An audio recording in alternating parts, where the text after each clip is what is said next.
Assalamu alaikum friends, this is Kashif Shazad and I am an IELTS trainer. I teach IELTS online and offline. I thank you very much all of you for watching my videos and giving a lot of response and sending me the questions and topics on which I can make video on. There are a lot of people also included. They check me, they test me, they send me message just to have a free advice. I do provide some free advice and suggestion, but kindly do not expect that if you want me to coach you and that would be free. Obviously, I will charge for my services, which I charge physically as well and online as well, free, right? So today this video is about vocabulary. Vocabulary क्यों अहम है, IELTS के लिए कितनी अहम है, क्या सिर्फ आइल्ट्स के लिए अहम है? Lot of people feel difficulty and they से we are lack of vocabulary, we don't have much vocabulary, so we can't speak. This is a separate topic, that we don't have vocabulary so we cannot speak. This is a separate thing, which when you'll come for speaking training, then I'll tell you what's the importance of vocabulary.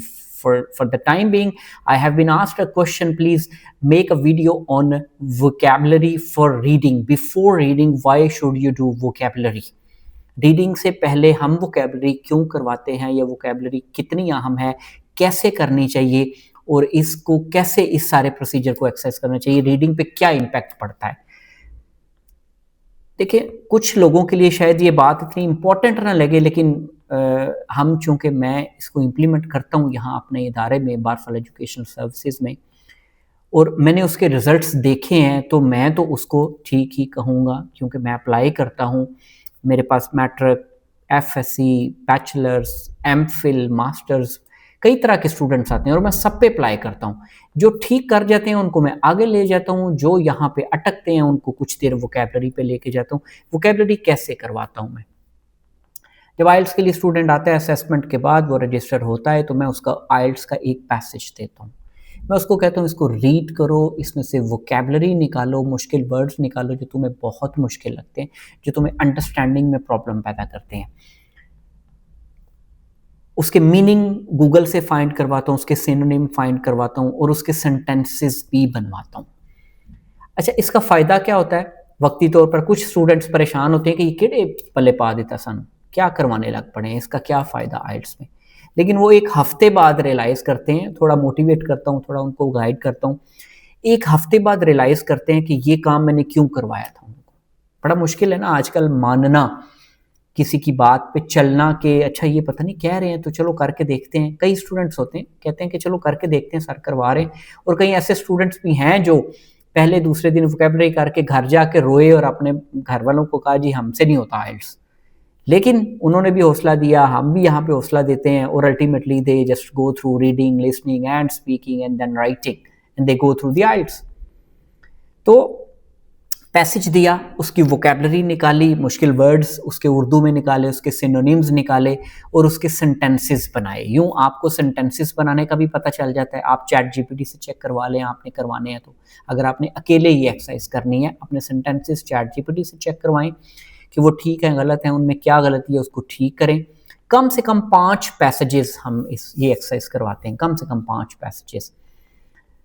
जिसकी vocabulary ठीक हो, जिसको पढ़ के समझ आ जाए कि क्या स्टोरी है, उसको फिर हम आगे ले चलते हैं, depending on the scenario again. लेकिन अगर आपकी वोकेबलरी कमज़ोर है, आइल्ट्स करना चाहते हैं, तो definitely this is best, this is beneficial for you people, that take a passage, choose difficult words from that passage, check meanings and make some sentences. Then again, after writing all the meanings and making sentences, come again to the passage and read it again once or twice. Either you understand the passage, not all the things in the passage, but at least you should be able to summarize the passage in like ये points से जी पहले ये था, second ये था, it's a research paper, it's done by the UK scientist and they are saying this. आपको कुछ ना कुछ पॉइंट्स याद होने चाहिए एक पैसेज के. आप एक पैसेज के साथ ये एक्सरसाइज करें, दूसरे के साथ करें, तीसरे के साथ करें. वोकेबलरी रिपीट होने लग पड़ती है आहिस्ता आहिस्ता. लेकिन बात ये है कि it's very easy, I can take a print out of 500 to 1000 words and give you to read and learn it, memorize it.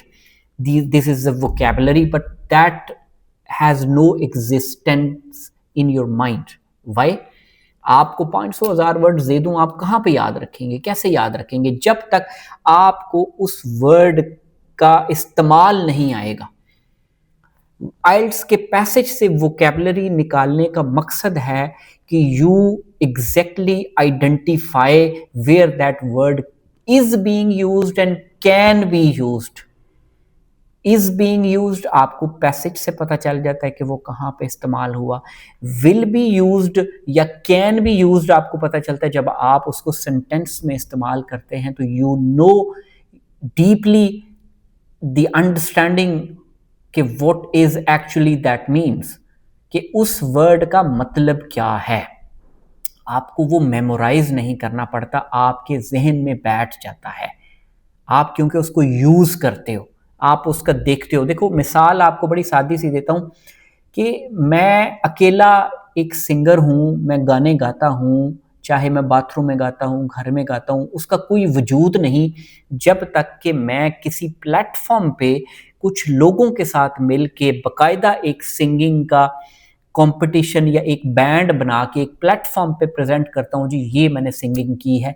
जब तक मुझे लोग नहीं मानते, आप मेरी सिंगिंग को तस्लीम नहीं करेंगे, क्योंकि मैं अकेला सिंगर, तो बड़े सिंगर मौजूद हैं, लेकिन जब 4 बंदे 8 बंदे कहते हैं जी he is a good singer, मेरी वीडियोस आती हैं, आप कहीं पे देखते हैं तो आप कहते हैं नहीं यार हाँ ये सिंगर है, तो आप अकेले वर्ड का कोई वजूद नहीं है, वो याद रखना पड़ता है, याद रहता नहीं। तो जब आपको वर्ड का कॉन्टेक्स्ट पता चलेगा, आप ये कहाँ पे यूज़ हो रहा है, कैसे यूज़ हो रहा है और उसको हमने कैसे यूज़ करना है, तो you will automatically memorize some of the words. If you, for instance, if you write 30 words in a passage, 15 would be memorized automatically in your mind. Don't care about all the 30 words which would not be in your mind for all time. But if you do it 1, 2, 3, 4, 5 passages, you'll have a bundle of words in your mind. और ये vocabulary plus summarising ability, you will develop your summarising ability. अब ये अकेले करना थोड़ा मुश्किल होता है, ट्रेनर हो, इंस्ट्रक्टर हो, उसकी मौजूदगी में, उसकी मोटिवेशन से, उसकी हौसला अफजाई से ये आप अच्छे तरीके से कर सकते हैं। अगर आप अकेले कर सकते हैं तो दैट इज़ वंडरफुल। आप वोकेबलरी निकालें, आप उसे सेंटेंसेस बनाएं, आप चैटजीपीटी से चेक करवाएं, फिर आप समराइज करें उस पैराग्राफ को, उसको लिखें या पढ़ें एक दफ़ा, आपको समराइज करना आता हो। ये आप 4-5 पैसेजेस के साथ कर लें, उसके बाद फिर आप क्वेश्चन आंसर्स पे जंप करें।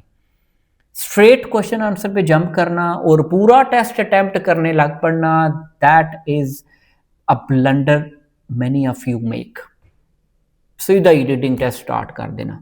बहुत से लोग इस वजह से ही रीडिंग में मार खा जाते हैं। मेरे कल एक बंदे की कॉल आई मुझे, उसकी मिसेस ने आइल्स किया था, 1 साल पहले भी किया था, फिर किया तो रीडिंग में 5.5 आ रहे हैं जी, इंक्रीज़ नहीं हो रहे। किसी इंस्ट्रक्टर की खिदमत भी ली तो वो भी कारगर साबित नहीं हुई। तो मैंने उन्हें कल ये बताया कि पहली बात है, रीडिंग में कोई भी बंदा डीपली जाके समझाता नहीं है आपको। आप मेरी रीडिंग की वीडियोस निकाल लें, फिलिंग द ब्लैंक्स है, ट्रू फॉल्स है, लिस्ट ऑफ हेडिंग है, MCQs इवन मैंने करके दिखाए हैं आपको कि वो प्रोसेस क्या है जैसे होते हैं। बहुत कम ट्रेनर हैं जो रीडिंग में डिटेल वीडियो बनाते हैं कि कैसे हमने रीडिंग करनी है। It's an art. तो उससे पहले जो प्री रेक्विजिट है रीडिंग स्टार्ट करने से पहले, एक्टिविटी स्टार्ट करने से पहले, वोकैबुलरी, सेंटेंसेस और समराइजिंग एबिलिटी, ये मैंने आपको बता दिया। अगर आप इस पे अमल कर सकते हैं तो आपकी रीडिंग बहुत अच्छी होगी, आपको एक्सरसाइज करने में प्रॉब्लम नहीं होगी, पैसेज को समझने में प्रॉब्लम नहीं होगी, क्योंकि ultimately the target is, the goal is कि while you reading the passage, you skimming through the text, you should understand what is the author trying to say. आपको इंटरप्रेटेशन पे कम से कम टाइम लगना चाहिए। आप इंटरप्रेट साथ साथ कर रहे हैं जी, क्या राइटर कह रहा है, फिर सवाल जहन में रखना है, जवाब ट्रेस करना है, तो it's a hell of a job. उसके लिए ये प्रिपरेशन बहुत ज़रूरी है। होपफुली आप लोगों को इसकी इम्पोर्टेंस समझ आ गई होगी वोकेबलरी की, और आपकी राइटिंग में भी बाद में ये यूज़ होगा। जो राइटिंग के लिए वोकेबलरी है उसके लिए अलहदा से एक वीडियो बनाऊंगा। कीप इन टच, आप लोग देखते रहिएगा इंशाल्लाह। आइल्स विद काशिफ में नेक्स्ट वीडियो के साथ, राइटिंग वोकेबलरी वाली वीडियो के साथ आपके साथ हाजिर होंगे। अब तक के लिए इजाज़त दीजिए, अपनी दुआओं में याद रखिएगा और अपना बहुत ख्याल रखिएगा। Thank you very much.